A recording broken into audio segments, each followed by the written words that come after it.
Hello दोस्तों, स्वागत है आप सभी का स्लीपी क्लासेस में। दोस्तों, हर हफ्ते हम इको के सवाल डिस्कस करते हैं। आज फिर वही दिन आ गया हफ्ते का, थर्सडे शाम। दोस्तों, इकोनॉमी के सवाल डिस्कस करते हैं, 5 सवाल। एंड बिफोर वी प्रोसीड, हमारा बैच 2 ओपन है। मैं आपको बताऊंगा वीडियो के अंत में उसके बारे में। और आज के टॉपिक्स थोड़े से ज़्यादा करंट अफेयर से प्रभावित हैं।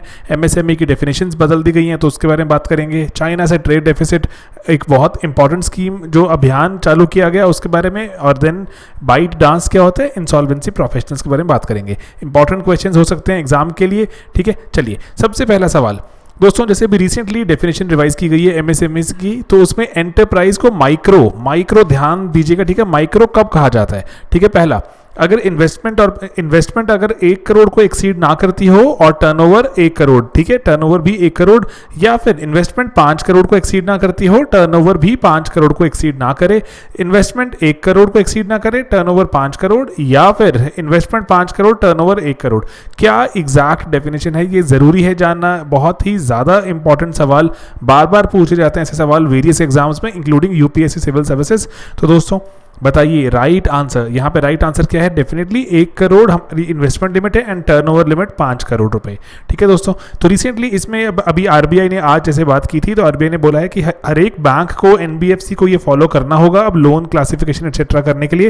एंड देन उसी के लिए अगर देखें तो जो माइक्रो है वो 1 करोड़ रुपए तक की प्लांट मशीनरी में इन्वेस्टमेंट हो सकती है एंड टर्नओवर 5 करोड़ रुपए तक का, ठीक है। देन उसके बाद अगर देखें तो स्मॉल कब कहलाएगा, एमएसएमई में micro, small and medium enterprises होती हैं, तो स्मॉल कब कहलाएगी, अगर उसमें 10 करोड़ रुपए तक की जो मशीनरी है और जो 50 करोड़ रुपए तक का टर्नओवर 5 गुना ही है।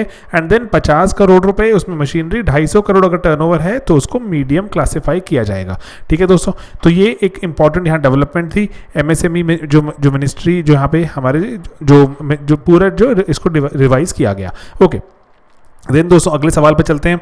आपने बताना है इंडिया चाइना के ट्रेड डेफिसिट के बारे में बात करनी है, ठीक है। इंडिया के चाइना से अगर हम ट्रेड की बात करें, पहली यहाँ पे ऑप्शन है, ठीक है। पहली ऑप्शन कहती है कि अगर हम इंडिया चाइना को ट्रेड को देखें, डेफिसिट को देखें, ठीक है, तो डेफिसिट मतलब जो घाटा, कोई एक कंट्री ज़्यादा इंपोर्ट करती है दूसरी कंट्री से, तो एक कंट्री को कहीं जैसे जो इतना एक्सपोर्ट नहीं कर रही तो घाटा हो रहा है, तो ट्रेड डेफिसिट देखें तो कभी भी $50 बिलियन क्रॉस नहीं हुआ। क्या ये बात सही है गलत, ठीक है, आपने मुझे बताना है। दूसरा, आज तक हम देखें टिल डेट इंडिया ने कभी भी किसी चाइनीज गुड्स पर अभी भी एंटी डंपिंग ड्यूटी नहीं लगाई, ठीक है, चाइनीज गुड्स पर। क्या ये बात सही है या गलत? आसान सवाल है मेरे हिसाब से, आपको जो क्रैक करने में थोड़ी सी जो वर्डिंग है क्वेश्चन की उसी से ही आसानी मिल जानी चाहिए। एंड राइट आंसर बताइए कौन सा करेक्ट है दोस्तों। सिर्फ यहाँ पर देखें, अगर यहाँ पर एक जो टिल डेट डालने से बात करें तो इंडिया ने बहुत सारी जो हमारी चीज़ों पर, चाइनीज चीज़ों पर हमारी जो सरकार ने एंटी डंपिंग ड्यूटी लगाई है हमारे डोमेस्टिक जो प्रोड्यूसर्स हैं उनको प्रोटेक्ट करने के लिए। तो ये टिल डेट वैसे ही बहुत बड़ी एक टर्म आ जाती है ना, तो इसलिए मुश्किल है कहना, तो इसलिए नहीं, गलत बात है। एंड देन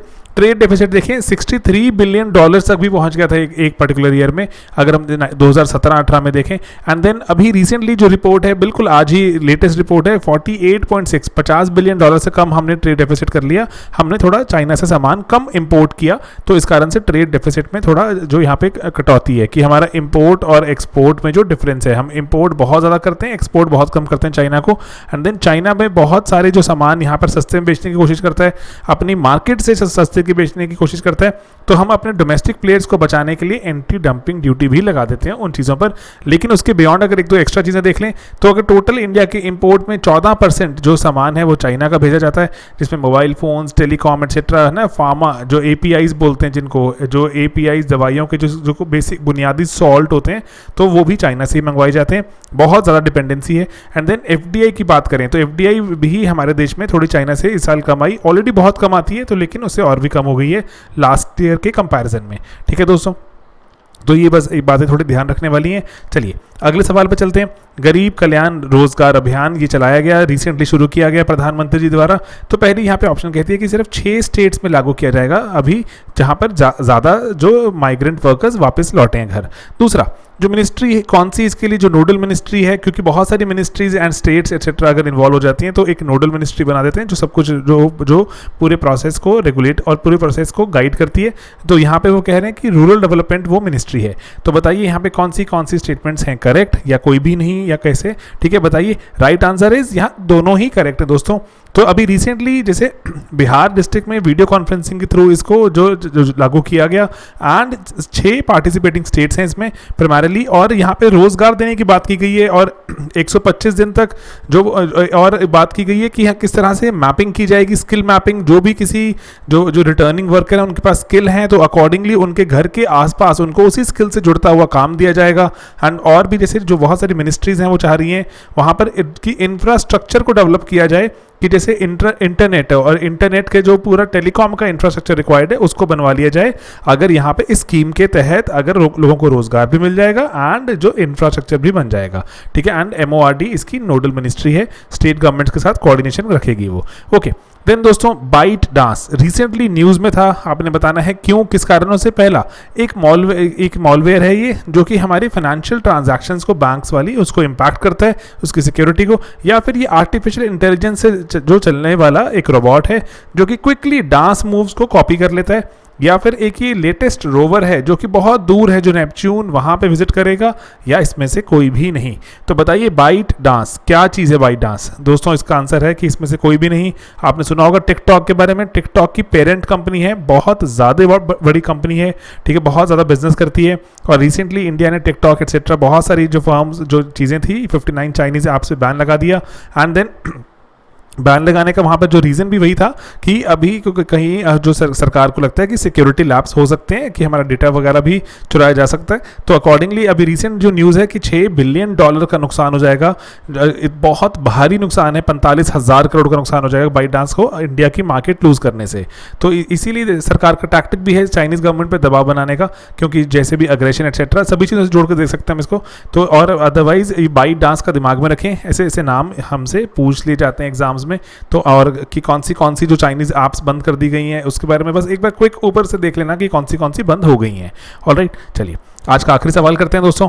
ये आपने बताना है इंसॉल्वेंसी प्रोफेशनल के कॉन्टेक्स्ट में कौन सी बातें सही हैं। पहला, इंसॉल्वेंसी प्रोफेशनल है वो ज़रूरी है, अगर आपको इंसॉल्वेंसी प्रोफेशनल बनना है तो IBBI जो insolvency and bankruptcy board of India है उसमें रजिस्टर होना मैंडेटरी है। क्या ये बात सही है गलत?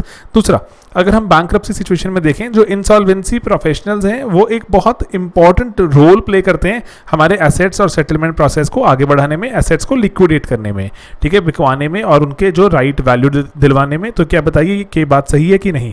ठीक है, कौन सी यहाँ पे स्टेटमेंट्स करेक्ट, 1, 2, बोथ या नन ऑफ दीज? ठीक है, ध्यान से समझकर ऑप्शंस, अगर आपको समझकर अगर अटेम्प्ट करने में दिक्कत आ रही है तो प्लीज रुककर पॉज करके उस स्किल को प्रैक्टिस कीजिए। ठीक है, कि आपने क्या जो ये वर्ड तो नहीं मिस कर दिया, सिली मिस्टेक्स तो नहीं कर रहे।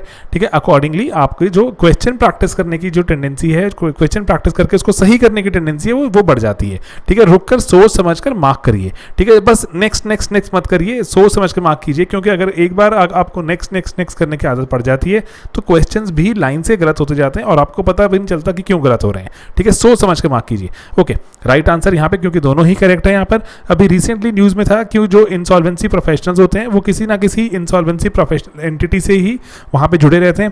एंड जैसे चार्टर्ड अकाउंटेंट्स होते हैं, CA, जुड़े रहते हैं किसी ना किसी जो एक हमारे एजेंसीज के थ्रू, एजेंसी मतलब ICAI जैसे हमारे देश में जो चार्टर्ड अकाउंटेंट्स को रेगुलेट करती है, ऐसे ही IBBI ने कहा है कि IPEs अगर कोई ऐसी एंटिटीज़ हैं जो इंसॉल्वेंसी प्रोफेशनल्स को मैनेज करती हैं, उनको रेगुलेट करती हैं, उनको गाइड करती हैं, एंड ओवरऑल तो वो IBBI में इंसॉल्वेंसी हमारा जो बैंक्रप्सी जो बोर्ड ऑफ इंडिया है उसी से ही रजिस्टर्ड है। ठीक है, ओवरऑल तो वो उसी के साथ ही चलती हैं।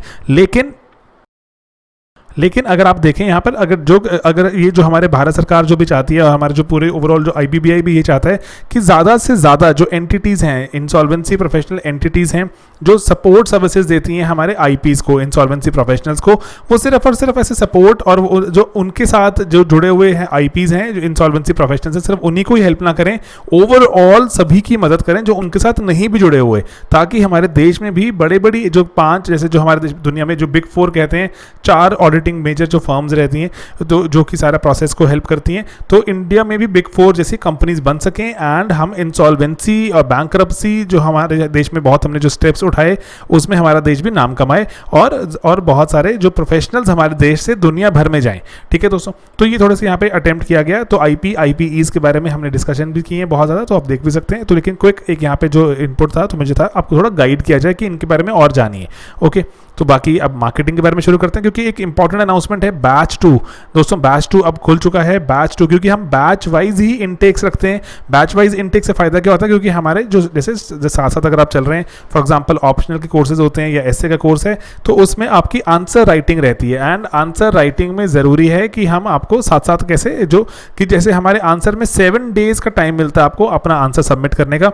अगर आप लेट ज्वाइन करते हैं तो आपके बहुत सारे आंसर्स ऑलरेडी बंद हो चुके होते हैं, इसलिए हम इसको बैच वाइज ही इनटेक रखते हैं, क्योंकि हम चाहते हैं कि स्टूडेंट साथ साथ आंसर जो कंटेंट गैदर करें एंड देन आंसर लिखें, कंटेंट आंसर। ठीक है दोस्तों, बैच 2 खुल चुका है। बैच 2 में आप जो हमारे जो पीसीएम कोर्स है, हमारा सबसे फ्लैगशिप सबसे इंपॉर्टेंट कोर्स है, पूरे साल भर चलता है ये कोर्स, जिसमें हम बहुत सारी चीज़ें कवर करते हैं। जिसमें दोस्तों हम पहले शुरुआत करेंगे कंटेंट से।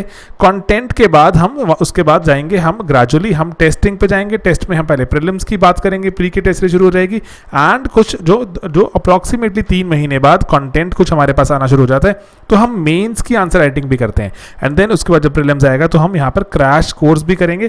तो ये सब चीज़ें हम बहुत सुपर कॉस्ट इफेक्टिव तरीके से, बहुत सारे कोचिंग सेंटर्स में आप 1.5 लाख 2 लाख रुपए दे रहे हैं दोस्तों, उससे कहीं ज़्यादा हम वैल्यू ऐड करने की कोशिश कर रहे हैं। लेट्स नॉट कंपेयर बट लेकिन स्टिल हम ट्राई कर रहे हैं कि आपको मैक्सिमम टेक्नोलॉजी का यूज़ करके एट द लोएस्ट कॉस्ट आप तक पहुंचाया जाए। सिर्फ और सिर्फ मेंस आंसर राइटिंग की कहीं पर 25-30 हज़ार रुपए की है। हम आपको मेंस आंसर राइटिंग, प्री की test series, crash course and a lot of content, हम सब कुछ आपको ये 20K से भी थोड़ा कम में पहुंचाने की आप तक कोशिश कर रहे हैं, 20,000 से कम में।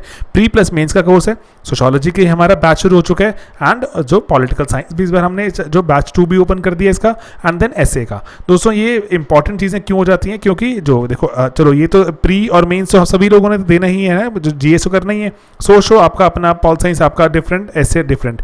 250 मार्क्स का ऐसे, अगर इसको आप लाइटली ले रहे हैं डेफिनेटली बहुत दिक्कत होने वाली है, एग्जाम में दिक्कत ना हो, इसीलिए एक छोटा सा कोर्स बना दिया जो ऐसे के कंटेंट लेक्चर्स यहाँ अवेलेबल है पीसीएम में। लेकिन अगर इवैल्यूएशन करवानी है तो इवैल्यूएशन ऐसे के कोर्स में अवेलेबल, आपको इवैल्यूएशन मिलती है। Socio and political science 2 optional, जहाँ पे कंटेंट तो चलो मिल ही रहा है, कंटेंट के साथ आपको अपडेशन देने की ट्राई कर रहे हैं, एंड सबसे ही इंपॉर्टेंट है लिखने की प्रैक्टिस करवा रहे हैं। ठीक है, बहुत ज़्यादा महंगे कोर्सेज तो नहीं है यहाँ पर। ठीक है, ये अभी 11,999 के कोर्सेज हैं, 12,000 ही लगा लीजिए। इसमें इन सभी कोर्सेज में जो प्राइस लिखी है सब में 18% जीएसटी देना पड़ेगा, सरकार को जाएगा वो, एंड कुछ 400-500 रुपये प्लेटफॉर्म फीस रहती है, वो भी देनी पड़ेगी। ठीक है, वो भी हमारे पास नहीं आती, इसीलिए जो हमें आएगा वो ये 11,999 है या फिर जो 19,999 है। तो इनके कॉम्बो कोर्सेज भी अवेलेबल है। मुझे पीसीएम प्लस सोशो प्लस ऐसे चाहिए, कॉम्बो कोर्सेज अवेलेबल है, उनमें और भी ज़्यादा डिस्काउंट मिल जाता है। तो हम सुपर कॉस्ट इफेक्टिव तरीके से आपको मैक्सिमम कॉन्टेंट एंड आंसर लिखने की एक आदत बना रहे हैं। आंसर लिखने की एक आदत ही सबसे इंपॉर्टेंट एक आदत है। रिसेंटली एक बहुत सीनियर आईएएस ऑफिसर हमारे ऑफिस आए एंड उन्होंने बोला कि आंसर राइटिंग एक लौती ऐसी चीज़ है जो विटनेस करते हैं, जो नए एस्पिरेंट्स आ रहे हैं या फिर जो एस्पिरेंट्स कामयाब होंगे या फिर जो एस्पिरेंट कामयाब नहीं होंगे, उनमें जो फ़र्क डालता है वो क्या है, सिर्फ आंसर राइटिंग। आंसर राइटिंग वक्त रहते कर ले अगर इंसान, तो इंप्रूवमेंट का स्कोप भी होता है, और इंप्रूवमेंट कर लेंगे अगर हम वक्त रहते, हमें पता लग जाएगा कि हमें कहाँ इंप्रूव करना है, इंप्रूवमेंट भी हो जाएगी। ठीक है, तो इसलिए बहुत ज़्यादा टेंशन मत लीजिए, बहुत ज़्यादा दिमाग जो ऐसे लोड मत लीजिए। पढ़ाई करिए, पढ़ाई पे फोकस रखिए, कंटेंट पे फोकस रखिए। कंटेंट आ जाएगा तो ऑटोमेटिकली अच्छे आंसर्स भी बनेंगे। कंटेंट ही मुझे पता नहीं होगा तो मैं क्या आंसर बनाऊंगा। ठीक है, तो इसलिए कंटेंट पर ध्यान दीजिए एंड आंसर पे ध्यान दीजिए, दैट्स इट। ठीक है, 2 ही चीज़ों पे ध्यान देते हैं, एंड बहुत ज़्यादा कॉस्ट इफेक्टिव के साथ साथ होने का थोड़ा दिमाग आपका इससे भी चिंता से मुक्त रहे कि मेरे बहुत पैसे लग गए, 2 लाख 3 लाख रुपए लगे हुए हैं, तो वो वाली टेंशन भी ना रहे। ठीक है दोस्तों, तो बस यही बैच 2 की अनाउंसमेंट हो गई है। इसके बारे में थोड़ा डिटेल डिस्क्रिप्टिव बताना जरूरी होता है, क्योंकि बहुत से बच्चे लेटर ऑन चैनल के साथ जुड़ते हैं हमारे, तो वो बोलते हैं कि उनको एडमिशन चाहिए एक्सेट्रा। तो बैच वाइज एडमिशन ही है। अगर आप इस बैच में अगर एडमिशन नहीं ले पाते समहाउ, तो नेक्स्ट बैच फिर से ओपन हो जाएगा कुछ दिनों बाद, 1 महीने के बाद। तो जनरली 3 बैचेस बन जाते हैं हमारे साल में, तो 3 बैचेस इस बार भी हम बनाने की कोशिश करेंगे। ठीक है दोस्तों, बस यही आपके सामने। बाकी इसको कहाँ एनरोल करें, sleepyclasses.com पर टारगेट 2021 में ये अवेलेबल है, इनका शेड्यूल एक्सेट्रा सभी के वीडियोस भी अवेलेबल हैं। आप देख सकते हैं कि सोशो का मैंने वीडियो डाला रिसेंटली कि क्या हमारे बैच में एक्सपेक्ट करें क्या नहीं। ठीक है, सिंपलिस्टिक एक्सपेक्टेशन से आइए, मेहनत करने की एक्सपेक्टेशन से आइए, दैट्स इट। ठीक है, मेहनत करनी है, मेहनत करके रिजल्ट निकालना है, दैट्स इट। और कोई बहुत ज़्यादा हाई फाई मुझे लगता नहीं हम कुछ प्रॉमिस कर सकते हैं आपको कि ये हो जाएगा वो हो जाएगा। मेहनत करने की एक आदत डाल सकते हैं, वो डल जाएगी। ठीक है दोस्तों, बस चलिए मिलते हैं अपने अगले वीडियोस में। पीडीएफ एक्सेट्रा वगैरह सभी के लिए टेलीग्राम चैनल भी है हमारा स्लीपी क्लासेस के नाम से, और वेबसाइट एक्सेट्रा सब पर मिल सकती है। 5 सवाल प्रैक्टिस करें, 5 सवाल हर रोज़ प्रैक्टिस करो, करते करते 5 सवाल, इमेजिन 300 दिन तो करोगे, 1500 सवाल तो सिर्फ यहीं सॉल्व हो जाएंगे। ठीक है, 1500 सवाल तो काफ़ी अच्छी चीज़ है ना जो, और उसके बाद टेस्ट टेस्ट वगैरह भी सॉल्व करोगे 3-4 हज़ार सवाल और हो जाएंगे। तो करते करते करते छोटी छोटी जो कैसे बूंदे हैं बड़ा सागर बना देंगी, you will not even realise. मेहनत करते रहो, मेहनत is the only thing that will take you places, it definitely will. Alright दोस्तों, चलिए मिलते हैं अपने अगले लेक्चर्स में बहुत ही जल्द। बाय बाय दोस्तों, टेक केयर।